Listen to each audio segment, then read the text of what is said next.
everybody, and welcome to Be My Guest with me, Mary Honan.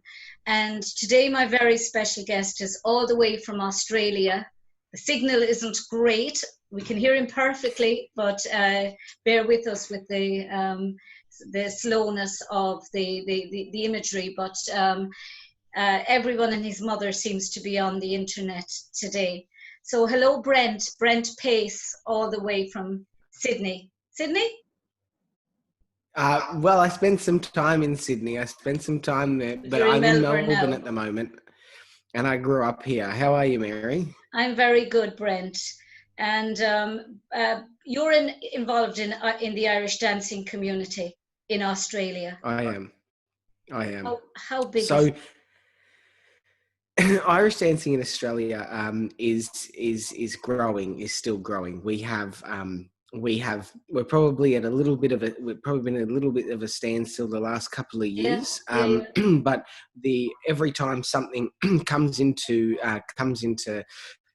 promote Irish dancing, the last thing we had was the series called Dancing Down Under that I was on. It was also on TG and that was on over here on the ABC. So we got a big influx of young dancers starting.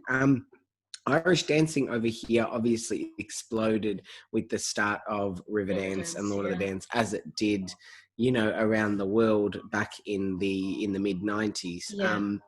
It's now we've got our region. So I'm currently the president of Irish dancing in my region on the board. That's right, I saw that. So we have about 60 members, TCRGs, ADCRGs. I think we have a couple of TMRFs who are part of our region. Australia only has commission dance, commission schools. No COGOL or no CRM, no. CRDM or WIDA. No one like that. We have a couple of WIDA schools. We have a few WIDA schools. The WIDA schools aren't in the cities though. They're in. I think there might be one in Melbourne, but they're in some of the regional areas. We're the biggest organisation anyway on Commission Larinka Gaelica worldwide. So you would expect that it would be predominant, if not solely the sole organisation in Australia. It's a great organisation. I have to say the standard is phenomenal. We're very fortunate. The standard out here is, we have our top dancers, are dancers who are the top dancers in the world right now as well. And I remember when I was first dancing, I think my mum took me over to the world a couple of times before I could compete. And Australians were so far back from what the rest of the world was doing. But you caught up pretty quickly, Brent. We did, we hurried along, we caught up really quickly. And now part of my family is, 3 world champions are part of my family. My fiance, Kaylee Moore, and her brother. And her brother, and now my mother-in-law to be Fiona Gay was the first world champion from Australia. And then we've also got, we've got people like Liam Costello, who's the current reigning world champion, who happens to be in our shows as well. But we've got, those dancers now, whereas back in the day, an Australian would go over to the world and they wouldn't recall, they were sort of like, I think that maybe the mentality was like, I'm on with an Aussie, good, I'm going to get watched, so. Yeah, but everyone has to start somewhere, Brent. Every region has to start at the bottom, and if you don't, and it's good because you work your way up, and you appreciate the success when you get it. Kaylee was a superb dancer. Yeah, absolutely, and she worked her way up as well, and I think that's what a lot of the dancers we tend to have. We tend to be, from my experience, later bloomers in the fesh world. A lot of the dancers, our world champions or our dancers that will get all the that will get world medals will be in, as was for myself, was the same situation when when we're in late teens into early 20s. That's sort of where it happens over here. So bringing those, and I think that has a little bit to do with the laid back culture that we have here as well. Very Children laid back. have so many activities, and do you not think that that's a good thing in a sense? Because I think sometimes with Irish dancing, I was 32 when I finished not competing. I finished competing when I was 24. My last qualifiers for the world, 23, I think 23. But in Bunratty, I finished as a professional dancer at 32, and probably wouldn't have finished, only my parents died that year. But I think dancers finish too early in competition. Personally, I think you see some of the dancers, and they could, that they could instinctively be fit enough to dance for another 5, even more years. They're so fit. With Australians, you say that because you started later, you tend to be successful later. Do you think that that's a good thing? That there's a bit of more longevity in Irish dancing because of that? Yeah, I think that there is more longevity over here. They tend to. I think it also has to do with dancers being able to want to travel. Australians want to travel. Yeah. So when they get to probably 18, they finish school. A lot of dancers think, great opportunity, I can go and travel and do some majors, and I can really start working, and they begin to get that bug. I think that personally, I think it's a good thing that dancers dance a little bit longer. I do think there is a little bit of maybe a little bit of a stigma around finishing when you sort of finish school. It's sort of something you do as you're in school, and then you finish with that. And there's also this mentality that you can't compete and do shows at the same time. And I have this disagreement with other teachers, because I believe that you can do that. I mean, Kaylee won the world while she was part of Riverdance. She did, and and I believe that you can be you can do both things.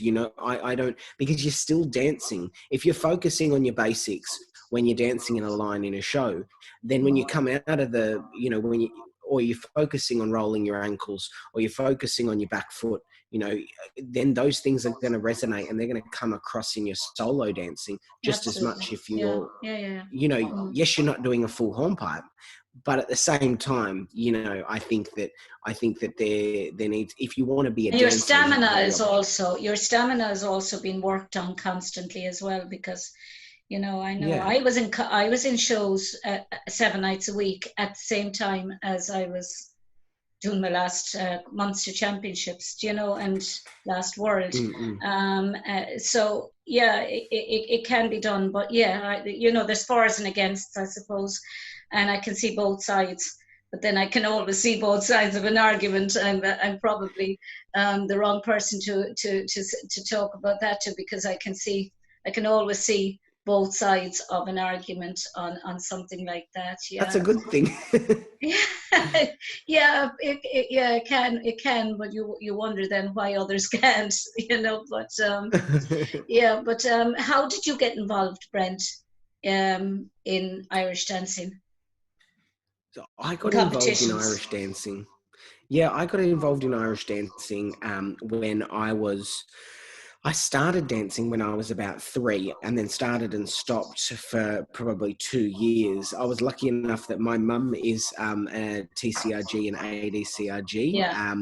Her name's Anna Rabusin, and she competed obviously her whole life, and she always never had that pressure that I had to dance, or that was something that I had to do. But then as I got older, I decided, what happened was, she took me to the World in 1995, and it was in Galway. And yeah, it was.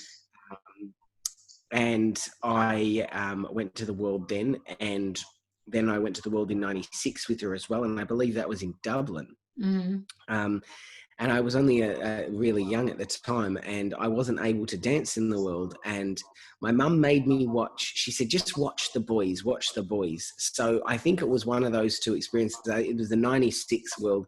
I remember watching a guy who danced for Costello O'Brien at the time, and his name was David Linden. And David she Linden, said, yeah. "Watch this boy, watch this boy. He's fantastic." And I watched him, and I was like, just absolutely blown away. And during that same week, Connor Hayes won the Mm. world, and he was Australian, and he was the first Australian male to win the Gorgeous. world. Yeah. And I was just like, you know, kind of swept away. So I came home, and I had the opportunity to go dancing, you know, 4 nights a week if I so chose to, you know, and so off I went, and I it just became part of what the family did, and I was at dancing class all the time, although, albeit begrudgingly at some points in my life, trust me, you know, especially when I was maybe a 14-year-old, but you know, I went there and I Look at just all the started girls from that there. were at dancing class as well. I mean, there weren't too many of your male friends, you know, who would be playing maybe football Yeah, or playing soccer with all boys, and you were there, and the boys that were involved in Irish dancing were around at 14, 15 when you'd start to yeah. actually um, recognize girls, if you like. You know, I mean, I've heard people saying, God, such a person was so lucky. They were in a class, or a dancing class, and there was only about 4 boys and about 20 girls, Yeah, you know, when they were 16 it or became an 17. asset. Yeah, there's an advantage to it as well. And Yeah, yet it's yeah, probably the most masculine and physical thing you can do is Irish dancing, because you're cardiovascularly, you're constantly dancing from the moment you start to the moment you finish. It's not like ballet where yeah. you can practically walk around the stage for part of it, or athletics that you get a few you know, Mm. in a sprint and it's over in a second. Irish dancing, you have to be so fit for it, and I don't think people realise the strength you need to be a dancer as a man Yeah, or that's as a woman. exactly right. You know, well, we had, you know, there was I played some soccer, which, you know, is called football in your part of Football. the world, and I played a bit of that. Um, and I kind of got to a point where I was about 13, and I was doing one, and I was, you know, dancing, and I was playing soccer, and I had to choose between the two. I was going to high school, and I ended up going. I moved high schools. I went to 2 different high schools. They were both Christian Brothers, Edmund Rice schools, and the Lovely. first school Yeah, that the Christian Brothers. the first school I went to was quite an elitist school, and they all did rowing and played rugby union. It was very private and everything like that. And it just didn't suit me. You know, they had Saturday sport, and I was like, I can't do that. I've got Kaylee on Saturday. You know, I've got teams class, you know. So it was like, and myself and another gentleman who's a TCRG now, and he used to dance. Him and I went to school together there. He's one of the teachers for Christine Ayres. Yeah, yeah. And so Michael and I went to school there together, and then I ended up leaving and moving to another school because the headmaster at the other school happened to be a really endearing gentleman who really pushed music and the arts programs within the school and liked to see people doing extracurricular activities. And so my dancing was welcomed there, Yeah, whereas at the other school I felt like I had to hide it. So yeah, yeah. it was like when it was welcomed, I moved schools, and I felt really comfortable. And that's when I really started being able to focus on my dancing, because it wasn't something that I did on the side. It became part of my identity.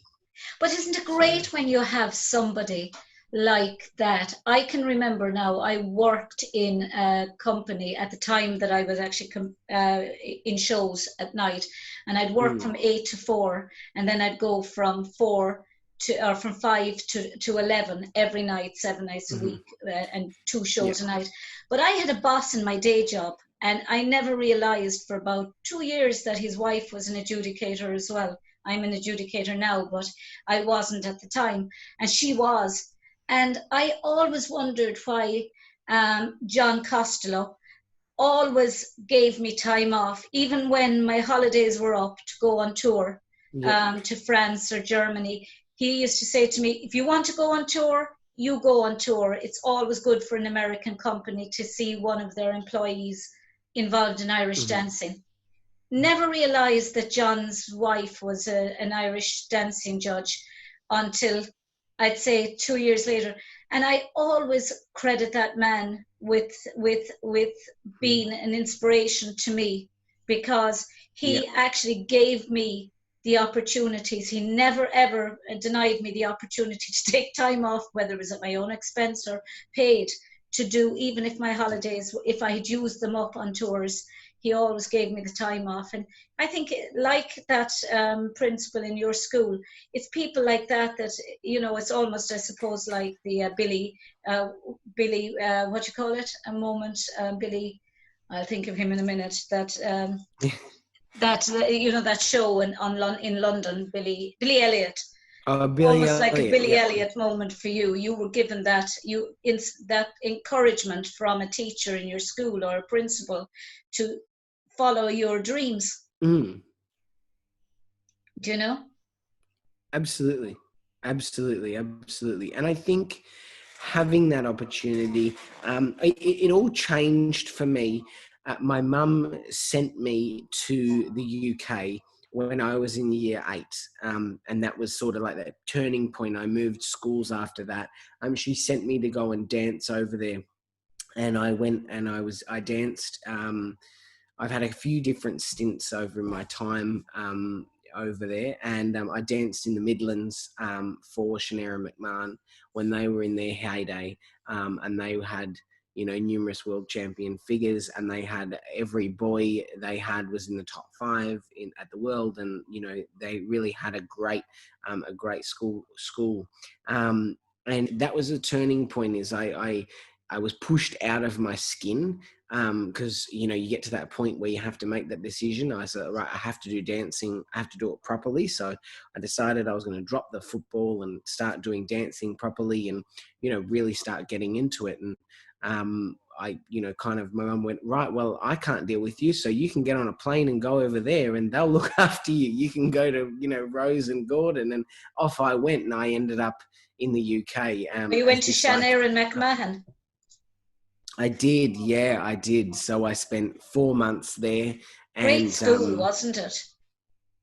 Oh, fantastic, you know, and they had all the boys were phenomenal. You know, you had all but they had great teams as well. You know? They had great teams as well. That's kind of where I started getting all my inspiration for creativity from, you know? Yeah. So watching them put together a senior mixed figure dance with 8 boys and 8 girls, and you know, starting class, we used to do a Friday night class. I'd never worked so hard in my life. We'd do a Friday night class for 4 hours. Then a Saturday you'd start at 9 a.m. and I'd finish at 10 o'clock at night. And a Sunday you'd start at 9 and finish at 6. Yeah. I was like, the first week I was there, I was like, what is going on here? I'd just come from the beach, you know. You didn't know what work was until you hit Shania and McMahon. Exactly. So yeah.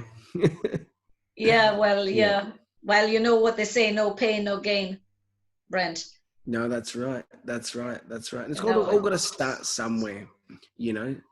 So so then you went through the competition scene and competed at world championships and that, and you've never looked back. But then did you meet Kaylee before you started choreographing and putting the shows together, or since, or did you start it up together? Well, I know you obviously knew Kaylee through competitions anyway. Yeah, look, Kaylee's a few years younger than me. And her mother and my mother obviously knew each other because they grew up dancing together just a year apart, 2 years apart, I think, in Australia. So I kind of went through that competition journey, and there wasn't a lot of Australians that used to travel back in the days that I did. And there was sort of a core bunch of us that would go to every major. You know, it would be, you would head over and do that. And Kaylee was at sort of the latter half of my competing, was one of those people. And I moved over and I was dancing. I moved to the UK, to London when I finished school. I did some touring with some different shows, and I ended up moving over and dancing for Mr. Aaron Crosby in London. And Yes.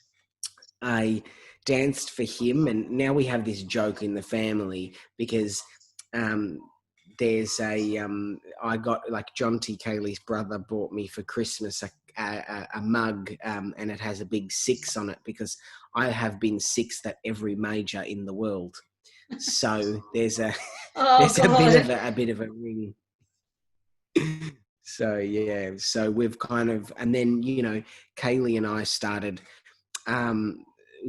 we started to become friendlier because we were recording a show the year I was dancing for Aaron. There was a film crew following us around. They followed us around for about 12 months, and it was called Dancing Down Under, and it was a series being produced for TV. And they picked Kaylee, they picked myself, they picked a friend of mine, Karina, and another guy called Tommy. And they picked the 4 of us as the main characters to follow around. Apparently we were interesting and, you know, somewhat, you know, a little bit dramatic. But, you know. You need to be. Aren't all dancers and creative people dramatic? Oh, you have your moments, trust me. I think we all tend to be very dramatic. Yeah, so, you know, that kind of just, they just did that, and Kaylee and I kind of became friends, and then we went off on our different paths, you know. So I sort of came home to Australia, and I started doing the show thing, and I wanted to produce. A friend of mine produced a show here, and then I decided that I wanted to create a show because there was a huge gap in the market, but also for dancers, there wasn't any work. There was no work for dancers out here, and we had such great dancers, but shows weren't taking Australians. There was maybe 2 or 3 Australians that were doing, you know, some of the bigger shows, but they weren't taking Aussies because the flight and the visa situation was a bit of a headache. You know, so if they could get someone from locally, then, you know, so yeah, so I started working on the show thing, and then that kind of unfolded. And the first shows I did, I was so skint on dancers, I couldn't even cast female cast.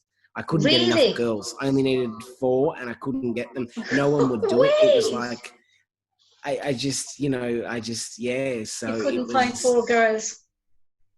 And I ended up getting them eventually, but it was just so tough to find girls at the beginning. And yeah, there was this big mentality where everyone, it was almost like the show thing had been done. Yeah. And this was 2012. A lot of, it was like a generational change. And my generation was all sort of getting into like real life, you know, and everyone, the younger generation hadn't really fallen into that, and there was a lot of them ended up going into university, and I just kept getting so many no's. No, I'm going to uni. No, I'm going to this. No, I'm doing that, you know. And I was just like, oh my gosh, soul destroying. It's soul destroying when you're trying to set up something and you have all these dreams and aspirations, and you know it's going to be a success, or you know it's going to be accepted well. But it's hard, but you're finding obstacle after obstacle after obstacle. Did you feel that? It was one thing after another. Yeah, I just felt like everything that could go wrong was going to go wrong, and Murphy's it did. Let me tell you, it did. But I mean, they're the experiences you learn off, and now the knowledge I have because of all those mistakes I've made over those years, I now don't make anymore. That's so true, Brent. I mean, that is so true. I mean, I think of it with our own little station here. God, it's taken us a long time. It's taken us 5 years to get to this stage, not through any fault of ours, but premises and everything, trying to get premises in our city. The rates that they're charging are colossal, but the wealth of knowledge that we've actually accrued in that length of time that we probably would never have learned.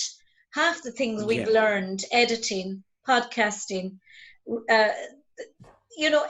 everything that we've learned, we probably wouldn't have done or had the time to even do if we got off straight away. And Yeah.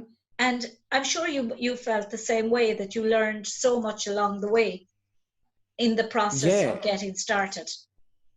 I think the most important thing is you have to enjoy the process to begin with. And Yeah. for me, I don't, everyone comes and sees the show and, it comes and claps and says, oh, this is fantastic. And, so on.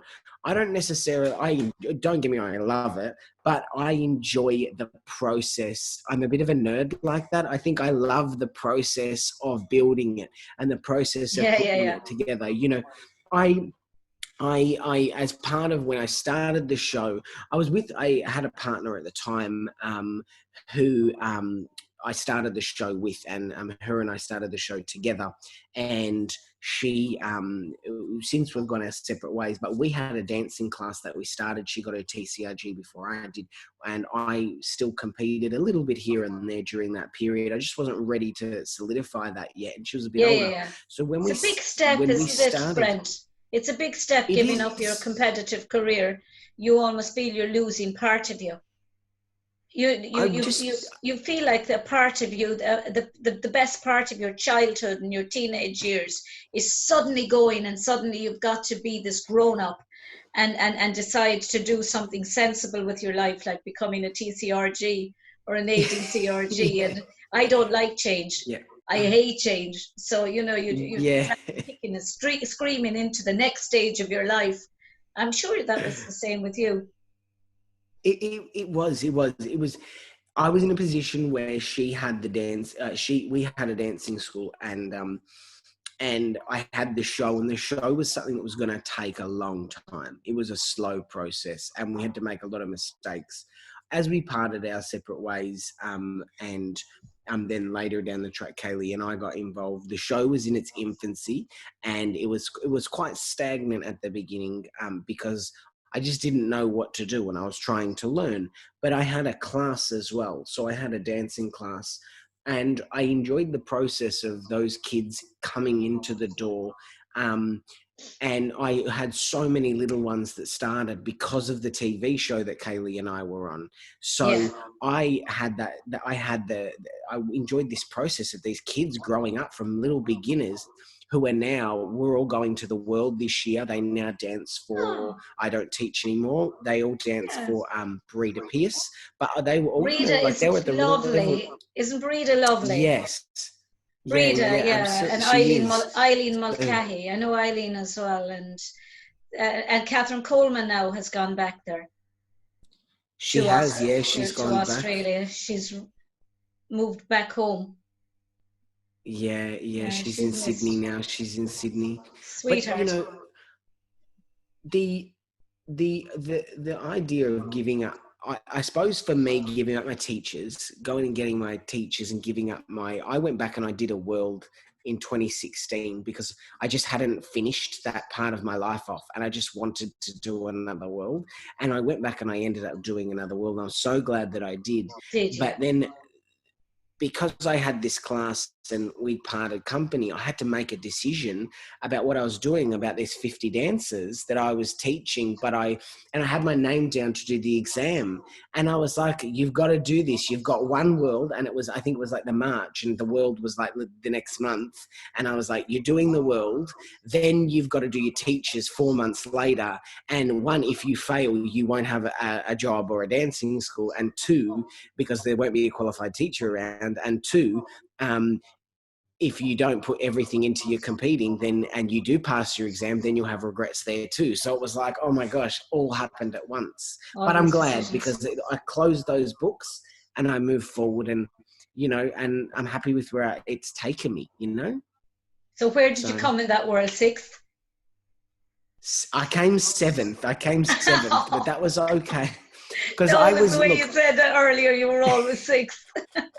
I always was. The world before I was sixth. But look, you just missed out on the box all the time. Always, always, always. And Oh, I was that's even, just the worst spot. God love. I always think, oh God, it's fantastic to get sixth. Sixth in the world is a colossal result. It's amazing. It just is amazing. But you just think, if I'm putting my competitor's hat on, and I'm thinking, just one more spot, and I've made I the know, box. and every time I'd been, back in the day, no one used to mention what they were before the set. Now I feel like a lot of people say what they were before the set. Gosh, I I wish was I used to second be able to before say the it. set, and my set left me down. I'd have been on the podium if it hadn't been for my set. Yeah. Yeah. Story of my life. I just never told anyone that. I was just like, every time was third or second or fourth or whatever it might have been before the set, and then off I went. So, but it is what it is. I don't have any regrets. So, No, it is what it is.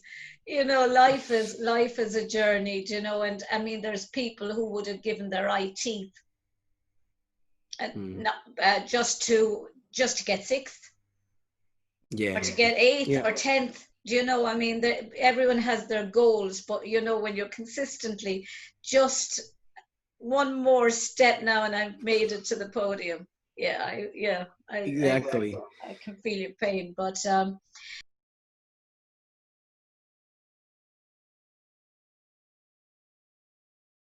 so tell me about your shows, Brent. Well, we've got a company called, we started a little bit of a show, and we started doing what we knew, which was, I just wanted to put together a really good Irish music and dance show, a really good, almost trad show. And in the beginning, it turned out to be okay, and it grew over time. Now, A Taste of Ireland, which was the show, is now the A Taste of Ireland. As of this year, it's now becoming the A Taste of Ireland company.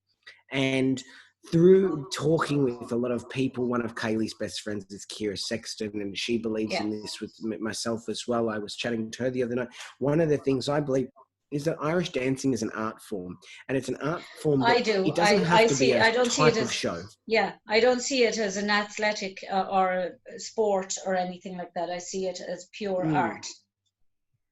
And I also think that there can be different work. I think because it's such in its infancy in a performing arts aspect, I think that Irish dancing can become an art form that can have many facets, and that we can produce different work off it. I don't think that the standard show format of which one of our shows is, but I don't believe that standard Riverdance, Lord of the Dance format is what Irish dancing shows are. I believe that Irish dancing, just like ballet presents Swan Lake, Nutcracker, and lots of different work, we as an Irish dancing as an art form can begin to produce things. So the way I've changed what we're doing is I've created the A Taste of Ireland company. And by doing that, it's then opening the door for us to present a range of different shows or different pieces of work under the banner of it being an Irish dance company. Much similar to maybe the way that Trinity, Mark Howard, works with the Trinity company. Gosh, or that is even just such a Brendan. spectacular. He's such a, I mean, he's a force of nature in many respects. The amount of dancers he has, the amount, the size of his company, the performances that they do, it's just astonishing, really. But it clearly comes from a space of utter passion for I mean, and drive. And I think that's something that we dancers, or former dancers, have, is that built into us, is that drive to succeed, that lack of fear of hard work. No, I agree with you. I agree. You can't be scared in getting up on the stage, because as much as Irish dancing, it takes a village to make a dancer. It also can be quite a lonely journey as well, because you're on that stage and it's just you and the music, and you have to really, you have to use a lot of your inner confidence and your inner wisdom and your inner strength to Yeah. get yourself through your dances, to get all, you know, your corrections in place and so on. And I think through that journey, it's then given me the ability, you know, and I think other people who are in my shoes as well, it's given them the ability to be able to create and to have the, I suppose, the balls to put something forward and to have a Yeah. go at it, you know? Yeah. You know, I think that's just so crucial in, you know, I did a lot of work with Michael Donnellan, and he was Michael. a huge sort of, yeah, he was a huge inspiration to me, Fabulous. and he was great, and he was so passionate about what he did, you know. And then growing up with all the guys that I grew up with, who, you know, you got your likes of Andy O'Reilly and Bobby Hodges and all those kinds of guys Yeah. who are now have gone off to create and to work in the big dance companies and Yeah. the positions that they have. Rona McCormack is like a second father to me as well. He's, It's you hard know, to actually, he's it's hard to actually hear you call Ronan McCormack father. He just, because he just seems so young, you know, and, you know, Ronan doesn't seem like yeah. the old enough to be a father figure, but there you go. He's lovely. He's such a lovely guy. He And is. yeah, and Kevin Yeah, McCormack, yeah. lovely guys. You know, they're lovely guys, and they believe in Irish dancing as a art form, and Yeah, this yeah, is what yeah, I've. yeah. And I do. I see It's it purely as an art it's form. I actually get you know annoyed when I hear it's people saying, "Oh, it's a sport," and they're athletes. They're not. They're dancers. They're you know, and it's actually, you couldn't get better. You couldn't say you're anything greater, in my view, than to say you're a dancer. You mm, know, I mean, the same as Natalia Makarova or Anna Pavlova or Melissa, all of these ballet dancers, great ballet dancers. I think it's just wonderful to own what it is. Irish dancing is an art form, and it always will be, in my view. absolutely. Do you know? And we don't have to be telling. I mean, some of my shows tell, you know, stories that we know and love, but they don't have to necessarily tell the good versus evil, or they don't have to tell the same stories. They don't have to. I mean, that's what we've traditionally done. I mean, because it's so in its Break infancy, with it's only been tradition. 25 years. Yeah, break the That's mold. right. That's right. And there's so many different, we can explore so many avenues of it, you know, of Irish dancing. And I think we can start bringing that into the into modern day performing arts, really. So that's sort of the aim, to be able Yeah, I to, mean, you know, I'm thinking merge there that. when you were talking about that. I mean, you know, breaking the mold and that. Well, I was talking about that with Michael Dillon. You know, Michael Dillon Mm-hmm. in San Francisco. I know. Michael's Yep. originally from Kilkishen, but we did it. I I did a remember show. doing his fesh. Hmm? I remember doing his fesh at the West County. Oh yeah, yeah, yeah. That's right. Jesus, he was like, I was even saying that to him at the time on the show about how, for fesh organisers like ourselves, Michael was kind of ahead of his time when it came to Mm. organising feshna, and you know, you'd kind of copy elements of him, and you were kind of inspired by him. But he did choreography. I didn't see it at the World because I wasn't at that World, but afterwards I saw it and I was really inspired by it, because I suppose my background, my research area would have been in literature about childhood under Nazism. And Michael was doing a choreography for the World, and choreography tends to be, or not choreography, but a figure, and it tended to be immigration, how the Irish were treated in England, or how the Irish were treated when they went to America, and the Irish moving Mm. abroad, and immigration was looked on like that. He took it the other way around, and he looked at how, one, the Irish were treated abroad in England, and then he did a second figure that was how the Jews were treated when they came to Limerick. And I thought that was an Ah. incredible way of looking left of centre at something and taking immigration and looking at Ireland and immigration and how we look at people coming to this country, just as you were talking about breaking the mold in your shows. Yeah. And he did that, I think, by looking at it, taking immigration and taking Ireland, but looking outward rather than looking inward. So, you know, that, Absolutely. you know, I was thinking of that when you were saying about how you want to try and change the mold of Irish dance shows. Absolutely. And there's so many ways that it can be explored. And there's so many things that can be told. I mean, we have Kaylee dancing, light shoe dancing, heavy shoe dancing, show dancing. They've got their own, you know, we've got male show dancers have a different type of shoe. Female show dancers in Lord of the Dance now have a different type of shoe.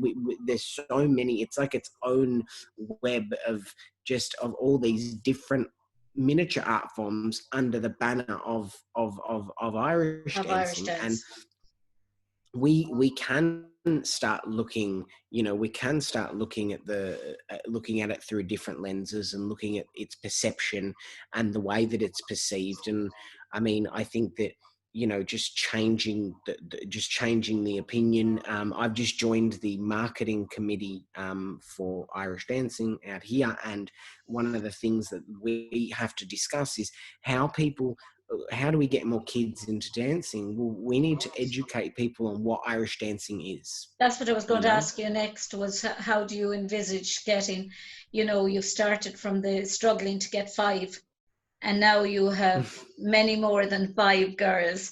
Do you know, and how do you hope in Australia to keep that impetus going? Do you know, they encourage an art form that is probably young, still very young in Australia.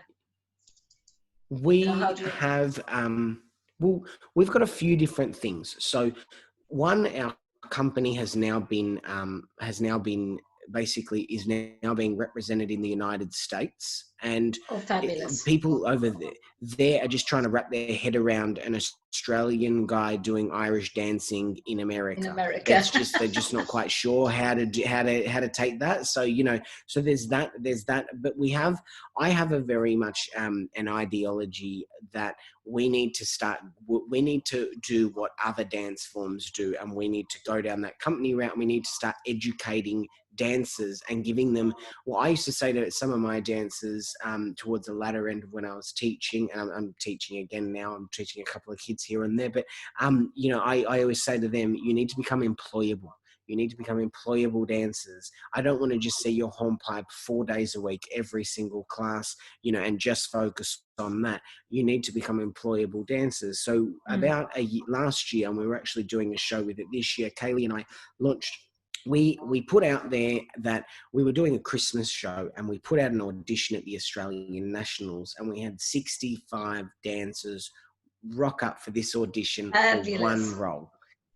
And we had this little elf we were casting in the show. You mustn't have known yourself. You must have been saying, oh my God, I've made it big time. I have 65 dancers.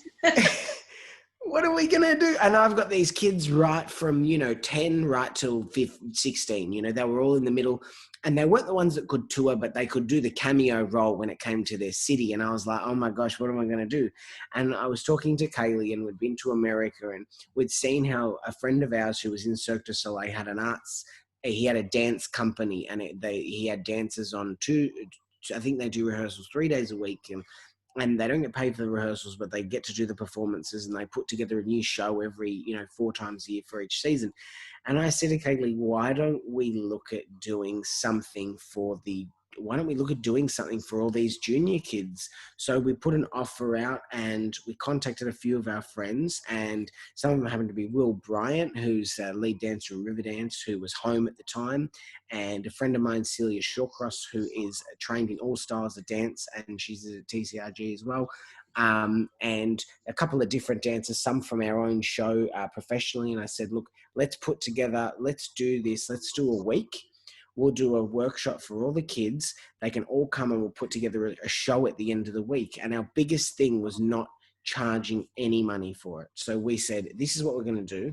And it's not going to cost us anything. We've got the studio for free. And I said, because these kids need to, if they're that interested in performing, I know how hard it was to get kids that were interested in performing in the beginning. So if these kids are interested in performing, we need to start building their dance education as show dancers now. Yeah, I need to because start there's a getting huge these difference. 16-year-olds. There's a huge difference between being a competition dancer. You could be the greatest competition dancer and just not be a show dancer, or vice versa. Huge. So some show dancers could be, they just have that presence on stage that they mightn't have achieved as much as somebody else who achieved much more but isn't as good, hasn't got as good presence on the stage, if you like, or isn't as confident or in acting when it comes to, because show dancing is a lot of acting. It's a lot of acting, it's a lot of performing, and it's a lot of, it's a lot of getting out of your skin and being, it's probably like when I competed, I know my biggest problem was the fact that people would say, oh, mate, to watch you is fabulous. You're a showman. To watch you is great. But you just went out of time on the left foot over there, or you died a little bit. The stamina's just not quite up. Timing's everything. Didn't you know that, Brent? And I'm such a stickler for it now. But the only reason I went out of time is because because I wasn't fit enough, because I liked to have a beer or whatever, might have been. So it'd be like, the end of the set or something like that. And then it'd just be like, oh no. And that got you off the podium, Brent. I know. I can remember doing the All Ireland the last year I danced, and my mother was over with me, and I got to the very end of the thing, and I came out of a jump, and she just looked at me and she's like, oh my God. She's like, you were second before that. Like, you got second in the light round. I was like, you would have been up there. And I was like, yeah, I know. Well, anyway. It's just typical Aussie, laid back. Oh, there's always next year. That's it. But where do you see yourself now going with this show? Look, or with your career, if you like, in more general terms, I suppose, your career. Look, for us at this end, we are. I'm starting to produce a little bit more, and we've got Erin, A Taste of Ireland, which was the name of the show in the very beginning, but it was A Taste of Ireland through the middle. But now Erin is basically going to be Celtic for this generation. It's going to be a reproduced show, and is going to be sort of a little bit next level. We're going to try and bring some musical theatre elements into it as well, and I'm going to test out some things. I have a really, really big interest in that performing arts musical theatre world. So we're trying to test out some different things, and even having the junior company and having all those kids on board and being able to do a show with them. We're able to test out different things. So we're able to go, okay, guys, we're going to do a show for a week, and, and they're from all different schools and everything like that. And they're like, okay, cool. And I'm going to try and test out some different elements. And by doing that, it's allowing us to go internationally and go, because the American audience is going to be different to what the Australian audience is. And, we have, for example, I had it as A Taste of Ireland and sold it as A Taste of Ireland out here in Australia, because in Australia, it needs to be very clear branding as to what it is. But if it was to go to Broadway, I wouldn't call it a taste. It wouldn't be able to be A Taste of Ireland. It would have to be a different product, and it'd have to be a lot more artsy, and have to have a lot more of a strong story and a theme to it as well, which it does. But I just want to be able to bring those elements into the show as much as we can, So, I mean, where do I see it? Where do I see it all emerging? We've been signed in the United States, so that's amazing. We'll be coming over to Europe and UK. Yeah, so, we had a couple of girls from, we had some great dancers. We had David Carberry from Belfast in the show. We had Aaliyah O'Hare in the show. She came out over a summer last year. We're getting some amazing dancers wanting to come. But it's nice that you're it's nice that you're doing it with younger dancers as well, because that I don't think that market has been tapped as such. And I suppose as well as being an Irish dancer, I'm an associate of the Victoria College of Drama in London. So I can see your vision. I can see what you're actually talking about, and and drama would be, I mean, something that I'd be very, very passionate about. And I can see that you could actually mold the younger dancers, and you could start with a company that was dealing with younger dancers, so that eventually they would move into the older category competition, if you like, or the older category company. So you're starting them young, you're building on their dramatic abilities, because they've spent most of their lives in competition, and if they don't think that they've been acting in competition, they're wrong. Because when you go on the stage in a competition, no matter how nervous you are, you're going to try and portray a confident image, and you could be dying inside with nerves. That's your first lesson. That's your first lesson in acting as an Irish dancer, or any competitor that goes on the stage. Cover your nerves. Don't let anyone see. If you make a mistake, keep going. That's the second lesson in acting. Just keep going. The judge mightn't see. But if you build on your younger dancers, and then you're building their experience of drama, of performance, so that when they're old enough to go into an older company, they're there. You're not just waiting until they've finished competition. And I think what you said before at the beginning, we were talking about how we mentioned about the stigma of maybe dancers finishing their competing.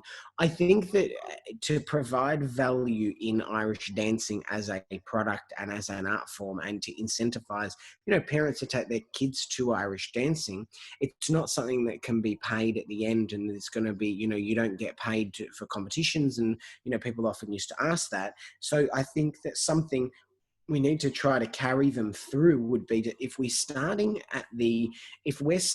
with our dancers and they're starting in the competition world and they're working their way through, and then they get to their 18, they don't have an option, because they've had nothing. They've had school the whole way through, taking them to university, and they either go straight from paying for classes and going from that competition world where they're paying fees into an environment where they're getting paid for everything they're doing, which you have to remind them of at the beginning, trust me. But, you kind of have, if we could do something that we could start as teenagers, training these children and having them a transitional sort of a phase, that's what I would really envisage. I think it would connect all the dots personally. Yeah, exactly. Exactly, Brent. But it would also help children I think it would help children in their own competitions as well, if they're learning how to act, and they're learning how to perform on a stage. Performance is half. You could see a child on stage who's an absolutely spectacular dancer, but you're also able to see them as a performer, because they're able to dance as a performer, not just as a dancer. And they're able to entertain you while they're dancing. I'm thinking David Gainey was one such dancer, who wasn't just a dancer, and I interviewed David recently, and I said that to him. He wasn't just a dancer. He wasn't just a 5 times world champion. He was somebody who could, for that length of time while you were watching him, when he was on form, when he was dancing really well, which, and he could entertain you, and that and that shouldn't be difficult to teach a child along the way, as well as how to perform, as well as how to dance. Dancing is one thing, performing is another thing entirely, because you want to be able to look at that dancer and say, I feel something when they're dancing. I feel that they're performing that dance, that they're living that moment, that they're on the stage for that 2 minutes or whatever. there's a difference. It's like explaining to someone, you can be great at dancing, but it doesn't mean you're a good dancer.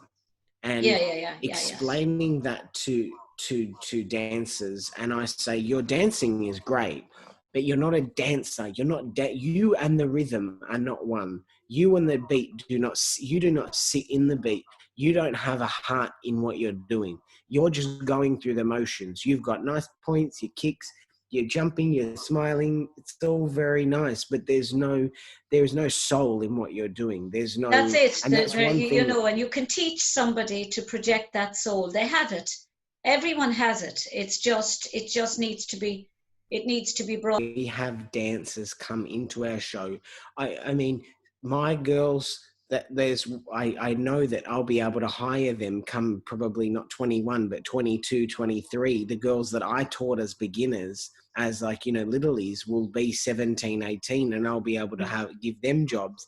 And I know, because we used to do an end of year concert every year, and I would get them to, I used to do mock auditions, which is where this elf role came from in our Christmas show, but you've got to, I think sometimes people get a little bit, and forgive me for being opinionated here, but I think sometimes people get a little bit led astray in the Irish dancing world, because they go, okay, I must do fesh, fesh, fesh, fesh, and now it's fesh exam, fesh exam. So it's very much, and there's just this other element to it. And all of a sudden, a dancer auditions for a show, and they just get plopped into a show for a couple of days rehearsal, and onto a stage they go. And I'm kind of like, and obviously I've had to do that, because, that's the way that things were in the beginning.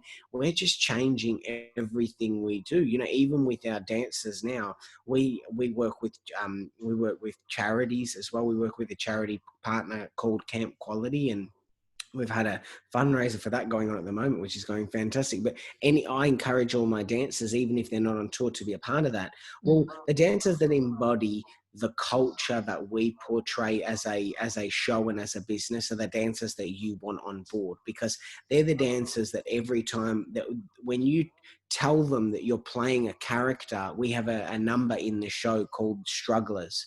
And Strugglers starts off with, church bells, and it's a contemporary piece that has contemporary dance and Irish dance. The girls are in bare feet and the boys are in heavies, and the girls are in almost like rags. And the theme behind that number is obviously about the famine, but the idea behind it is that we have to train all of the dancers in how to use their facial expressions and how to physically move their body to relay the story.